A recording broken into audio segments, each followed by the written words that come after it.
Look at that. There he goes. One of the questions that people ask me is, how do I know who's going to be the expert, who's going to help me to lose weight, to get into great shape, who's going to help me with my food, my exercise and my diet? And there's lots of things to look at and a lot of things to be aware of. But one of the really important things is think about the person that you're chatting to, how long have they been in great shape? Someone that's doing roller coasting where they lose weight, gain weight, lose weight, gain weight, that means the diet doesn't work.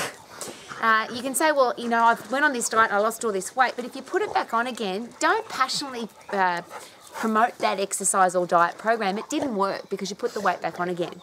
So the thing to look out for is somebody who's been the same weight, the same size, the same energy level, the same health and fitness for a really long time. That person's obviously got it together. So if somebody is in great shape, they've got a positive attitude, they're happy, they move about, they don't get sick, and they have chosen a weight and a size that they really enjoy, and they've stuck to that for a really long time, that's a great person to get advice from.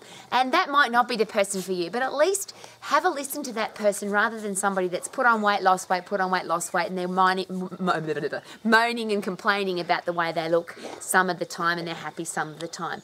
Pick the person that's going to give you the information that's going to help you to be healthy, fit and strong for the rest of your life, because it makes sense to you, no cow poo.